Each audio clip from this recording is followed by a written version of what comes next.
Hola, mi nombre es Ara Houtsmith Lambertín, hago parte del colectivo de mujeres Yassi Renige y soy investigadora, sobre todo investigo temas de memoria y de relatos, relaciones que habitan la Amazonía.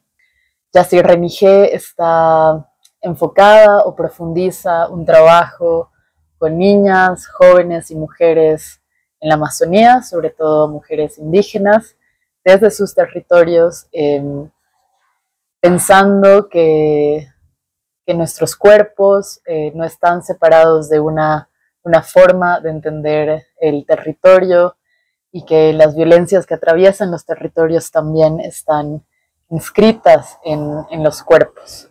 Nos interesa pensar las formas de los cuidados, de los conocimientos y de las memorias para pensar qué está en juego y cómo apoyar procesos para tener una vida buena, una vida más alegre, más vital para las niñas, jóvenes y mujeres.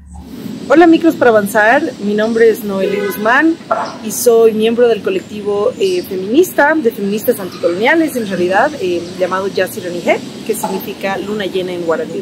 Nos organizamos con mujeres que algunas de ellas son miembros de algunas comunidades en la Amazonía, una de ellas es María Semo, por ejemplo. También estamos mujeres que vivimos en la ciudad, como yo, como Ara, como Luan, que también es miembro del colectivo.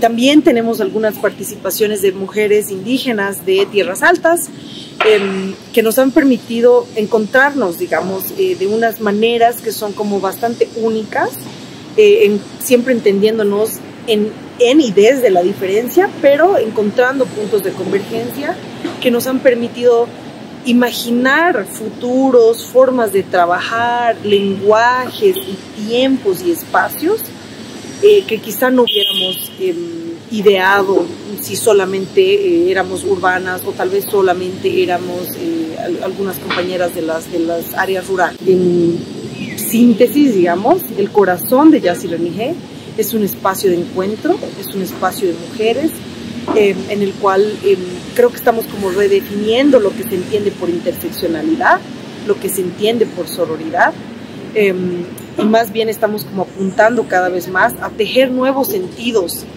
de qué es eso, por qué es importante, hacia dónde va, siempre, como digo, digamos, con los pies muy anclados en la tierra, hablando desde lugares concretos, desde comunidades concretas, desde experiencias concretas, cuerpos concretos, ¿no?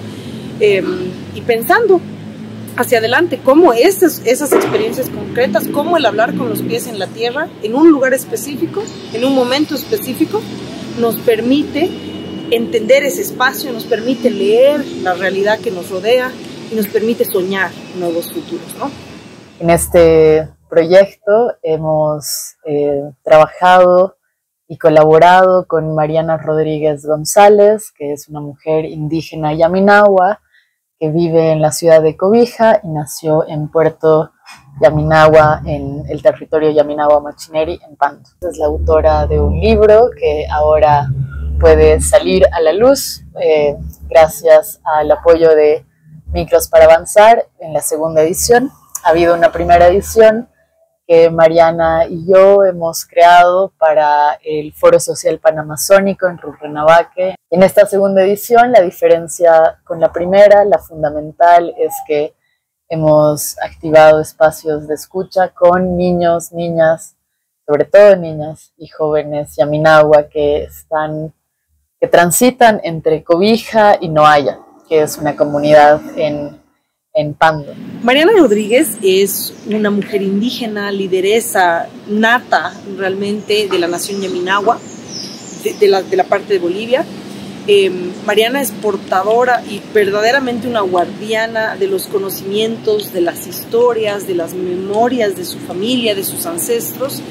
Y el encontrarnos con ella, especialmente el encuentro entre Ara y Mariana, es uno de muchísima riqueza, ¿no? Es un encuentro que permite no solamente escuchar historias casi no contadas y casi no escuchadas en espacios urbanos y en espacios más allá de los de la comunidad,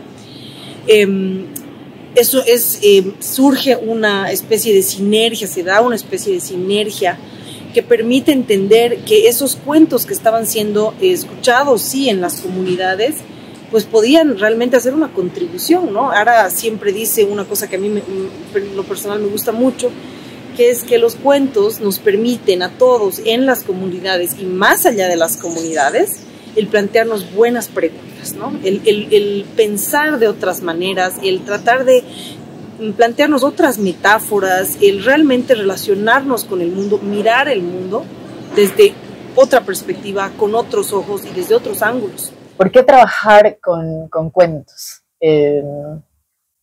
¿Por qué trabajar con cuentos de la Amazonía? ¿Por qué trabajar con Mariana Rodríguez González? ¿Por qué trabajar con la memoria oral? Creo que hay varias preguntas que hacerse sobre este proyecto. Una de ellas es que, digamos, una vital y palpitante, es que Mariana es una narradora fantástica.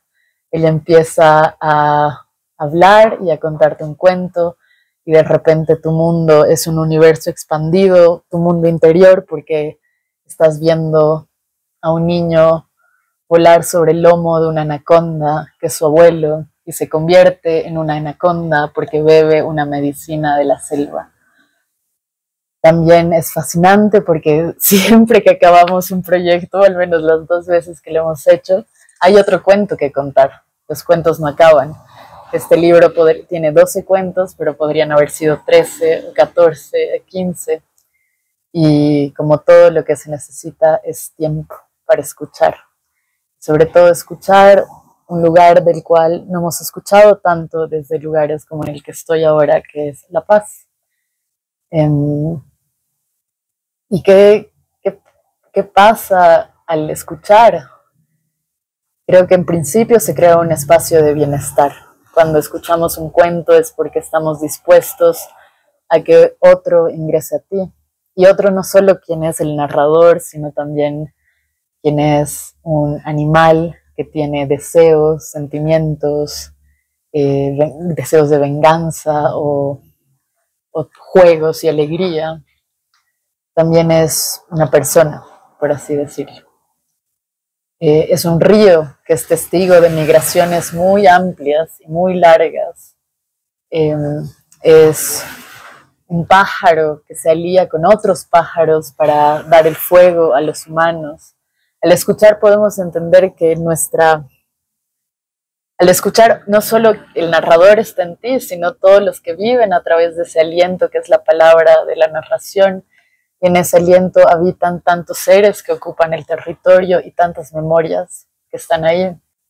¿Qué pasa al escuchar? Que creo que se sigue escuchando. Una historia cuenta más historias, una historia trae más memorias y un cuento es como un mapa, como una cartografía de buenas preguntas para pensar qué ha pasado y qué está pasando y en un lugar específico, en una serie de... Y no solo y aquí quisiera ser clara, no es solo para la tradición o para el pueblo yaminagua que es importante un cuento yaminagua. Me siento absolutamente conmovida por las preguntas que me han posibilitado el hecho de escuchar los cuentos yaminagua, preguntas sobre la venganza, preguntas sobre quiénes son nuestras maestras, sobre las violencias hacia nuestros cuerpos, sobre quién cuenta la historia y por qué a veces las mujeres aparecen de una forma u otra en la historia. Un cuento yaminagua es parte de la literatura, de la historia de la literatura. Pero también es relevante para los territorios los cuentos, porque nos permiten pensar cómo hemos migrado, por ejemplo, cuáles han sido los procesos de migración, cómo se han trastocado los conocimientos sobre medicinas,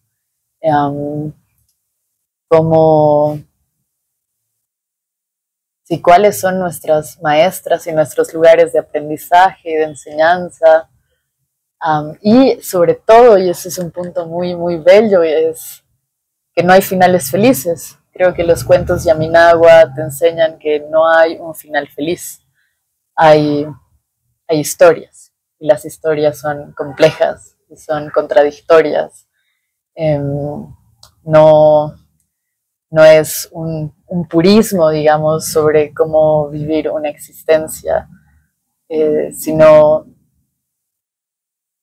sí, es muy poderoso asumir que el desafío de terminar un cuento sin final feliz para seguir conversando sobre qué está pasando, ¿no? Y asumir que la contradicción es un elemento que hay que conversar, no resolver y limpiar y que todo sea, que puede ser muy violento, ¿no? Ese impulso solucionista o ese impulso de que tiene que haber una respuesta definitiva. Creo que los cuentos de Yaminagua, en este caso, sin finales felices, pero con historias complejas, nos permiten adentrarnos en la vida misma, de asumir el conflicto, por ejemplo, y como el conflicto más bien es un productor de conversaciones y de sentidos, y no es un conflicto solo entre humanos, sino con una geografía compartida entre, otra vez, ríos, animales, elementos y historia. Pues en ese contexto nos damos cuenta de la importancia, ¿no? De consolidar, de realmente, sí, como hacer posible que estos cuentos, esta sabiduría ancestral que con el tiempo existe la posibilidad de que deje de ser narrada, pues quede plasmada en un libro y que pueda ser, por tanto, recontada, releída, además de manera bilingüe, ¿no? De una forma tal que permita no solamente que se cuente un cuento, sino que se generen formas de hacer sentido de la realidad. Estos cuentos dan consejos, estos cuentos nos hacen reflexionar sobre nuestros vecinos, vecinas, los animales, las plantas, de unas maneras en las que normalmente, digamos, las formas, las retóricas y las formas en las que hablamos en las ciudades no pasa, y más bien nos permite plantearnos nuevas maneras de entender esa relación con un montón de momentos y de ejemplos, digamos, de lo irreconciliable, por ejemplo, porque hay cosas realmente irreconciliables en el mundo, entre, por ejemplo, la relación entre un animal y un humano, cuando vives y tienes que compartir ese espacio que en cierto sentido es disputado, por ejemplo, ¿no? Pero eso no quiere decir que no hayan reglas, que no hayan acuerdos y claro, encuentros y desencuentros, que no hayan procesos de negociación, que no haya sentimientos involucrados, entonces los cuentos permiten realmente pensar todas estas cosas, además crean espacios en las comunidades de escucha, ¿no? De entender que la persona que cuenta el cuento es una persona que tiene una sabiduría que tiene que ser valorada, es una forma de entender, de tejer comunidad que cada vez más a veces se pone en riesgo, ¿no? en este tiempo, y pues pone sobre la mesa discusiones, posibilidades de hablar en otros términos, posibilidades de reflexionar en muchas cosas de los cuentos que uno las escucha en ese momento y no te hacen sentido hasta unos días, semanas más tarde, ¿no? Hemos estado en Cobija y en Noaya para que era tan lindo. Hemos posibilitado que cada cuento sea escuchado a niñas, niños y jóvenes, para que después salga un espacio creativo de reproducción del cuento a través de una ilustración, un dibujo que van a estar en el libro. Y el entusiasmo de creador y el impulso de creatividad que he sentido y he experimentado con niñas, sobre todo en Cobija y en Noaya, alumbran un camino de muchas ganas de prestar atención a la potencia creativa que existe en cada uno de nosotras y a la capacidad de coordinación que podemos tener. Por ejemplo, hemos trabajado con alrededor de 35, 40 entre niñas, niños y jóvenes en Noaya y en Cobija, y había niñas que llegaban mucho antes porque querían seguir escuchando más cuentos y hacer más dibujos, y y tener más conversaciones, porque lo que ocurría en los talleres es que no era solo escuchas el cuento y pintas, sino que nos preguntábamos sobre experiencias profundas, ¿no? Por ejemplo, la muerte, cómo se vive la muerte en las comunidades. Una niña así se acercaba y me decía, yo no entiendo por qué alguien tiene el nombre de otra persona, toma el nombre cuando se muere en honor a él, pensando en un cuento que acababa con la muerte de un ser, digamos que ese era el final. Y ahí empezábamos, el dibujo era otro lugar de conversación. También con los jóvenes pensábamos, por ejemplo, en cómo salir de una idea del paisaje en el dibujo para hacer imágenes más abigarradas, de que así funcionan los territorios, y pensábamos eso, no hay imágenes, digamos, aquí está la anaconda, aquí está el río, aquí está, sino que hay una interrelación, ¿no? Entonces pensábamos cómo una anaconda podía salir de una luciérnaga y que eso nos hacía pues conversar, ¿no? También con las madres que acompañaban a niñas muy chiquitas, también pensando estos lugares de escuchar un cuento y pensar en que un cuento te haga contar una historia, ¿no? Entonces, claro, a mí mi mamá hacía esto, mi mamá hacía el otro, y todo esto pasaba dentro de los talleres. Incluso habían veces que no podía terminar el cuento yo o Mariana porque a alguien se le ocurrió una idea, entonces el espacio narrativo no es tanto como lo que estoy haciendo ahora, como hablar sin parar, sino un espacio de interrupciones, ¿no? Porque alguien tiene algo que decir y alguien, el oído del espectador, pues quien oye al narrador de cuentos es un oído activo, interrumpe, y esas interrupciones me parecen muy claves a la hora de pensar la memoria indígena en esta parte de la Amazonía. ¿Por qué alguien está interrumpiendo esa pregunta? Eso, ¿no? Creemos que el producir, el poder hacer un libro que además está siendo socializado con las comunidades, que ha sido ilustrado por los y las niñas indígenas Yaminagua, es una apuesta muy importante para nosotros, no solamente en términos de revitalización lingüística y cultural, pero también en términos de los horizontes hacia los que queremos como apoyar, ¿no? Hacia dónde quisiéramos, cómo soñamos nosotras los mundos, ¿no? Creemos que no hay uno solo, sino más bien hay como varios, y nos gusta imaginar que los mundos hacia donde nos dirigimos y que estamos como contribuyendo a armarlos, pues son esos, ¿no? Unos en los cuales las niñas y los niños estén dibujando los cuentos narrados de generación en generación por cientos de años, por sus abuelos, por sus ancestros, sus ancestras, que los recuerden de esa manera, que se vuelva un tema de conversación en la vida cotidiana, que nunca se olviden de que hablar esa lengua es muy importante, y que pues no se deje de nombrar el mundo también en esas palabras, ¿no? En esos términos. Ha pasado una vez, por ejemplo, que en el cuento de la Nación de las Luciérnagas había una medicina que en lengua yaminagua le dicen shuri, shuri me dirían que diga shuri, y un niño preguntaba, ¿qué es eso? ¿No? Y ahí el cuento se interrumpe un momento porque hay hartas historias que contar alrededor de esta medicina, shuri. También creo que había un efecto, digamos, material, porque he llevado la primera edición de este libro, que ahora otra potencia de esta segunda edición es que este libro no la tienen, la primera edición del libro eran muy pocas copias y no han podido llegar a las familias Yaminagua, y qué gran noticia que ahora este libro pueda llegar a cada una de las familias que viven entre Puerto Yaminagua, Noaya y Cobija. Es que había una relación de, claro, estos eran los diseños, ¿no? Así son nuestros diseños. Mi abuela hacía eso, estos diseños, y lo hacía con esta pintura que es el urucú, ¿no? Que ahí les dicen chaxa en Yaminagua, y que estaba en un cuento, esta pintura, pero que también estaba en el diseño.